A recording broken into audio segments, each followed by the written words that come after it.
people?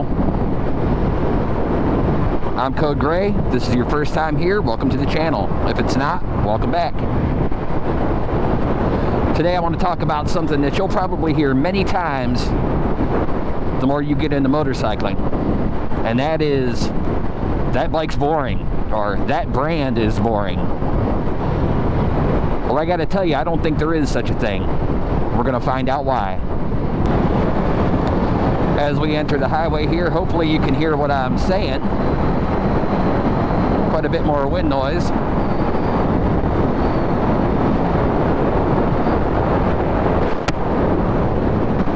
Yes, I truly believe there is no such thing as a boring bike. On the other hand, I do agree with everyone that there are bikes that you will grow out of. But just because you grow out of a bike doesn't make that bike boring. That bike may no longer have the characteristics that you're looking for or that you find exciting anymore, but that doesn't make it boring. That bike that you don't find exciting anymore still can be very exciting for someone else. Now, it's hard for me to imagine anyone going down the street on any bike and being truly bored. I mean, the whole reason you got into motorcycling is because it's fun. It's exciting. Granted, some bikes are definitely more exciting than others. But are you really truly bored on any motorcycle? So I bring this topic up because chances are good you're watching this motovlog or anybody else's motovlog because you're interested in motorcycles, you haven't got into it yet, or you're still fairly new to it and you're trying to absorb as much information as possible before you make a decision on the bike that you want to buy.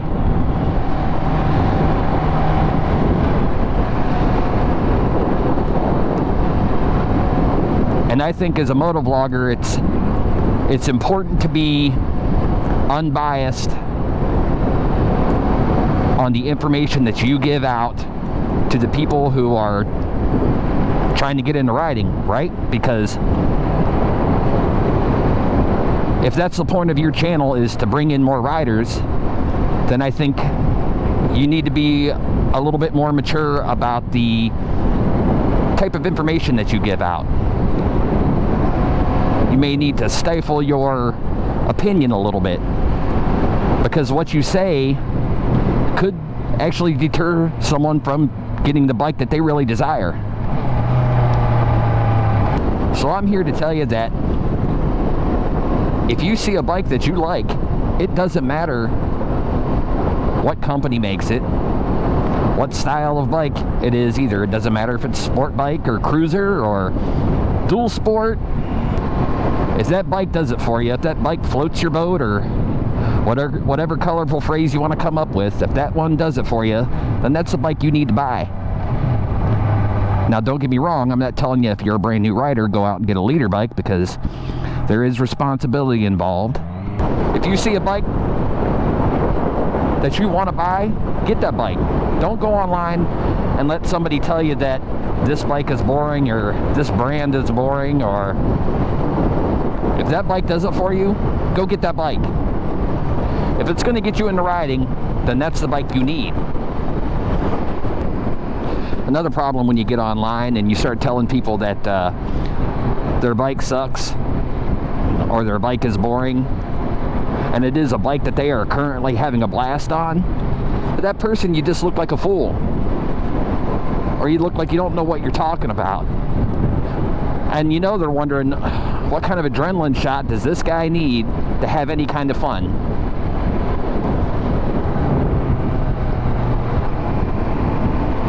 And that's the point, ain't it?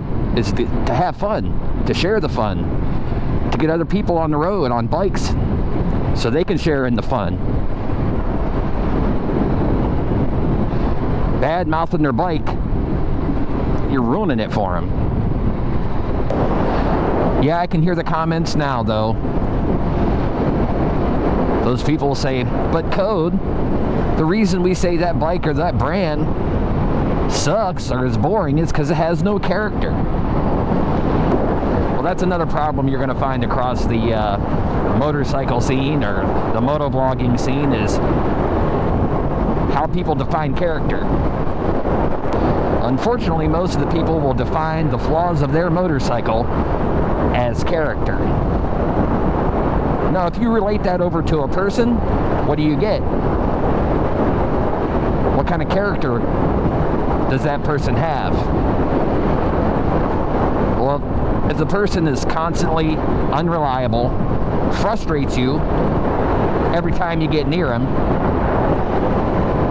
you constantly have to spend money on the person, well, I don't know about you, but that's not the kind of character of a person that I want to hang around with. Now, on the flip side, if that's someone that you can depend on, brings a smile on your face every time that you're around, that's the kind of character I want to be with. Those are usually your best friends. But if you want to truly talk about what character means and relate it to the traits of the motorcycles that you desire, that's a different story. Because everyone has different tastes and everyone likes different traits. If you want to say something, well, like, you know, the character of this bike I really enjoy because I really like the sound that it's got. I like the rumble. I just like the way it makes me feel when I'm going down the highway. That's the kind of character traits that you would like to relate.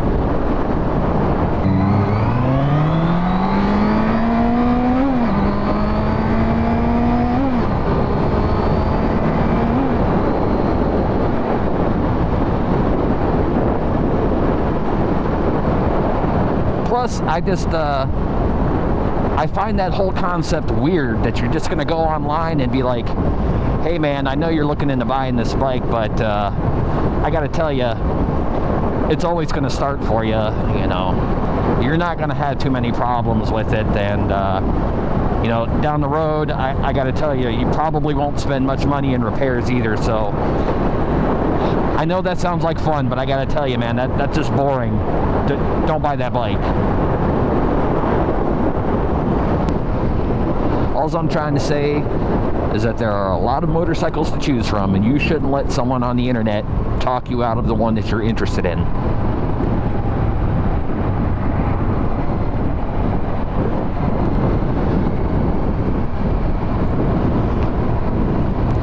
If you like an inline 4, get an inline 4. If you're into a triple, get the triple. Sport bike, cruiser, you want that all-American Harley, then get it. Whatever gets you out on the road on two wheels, that's what you buy.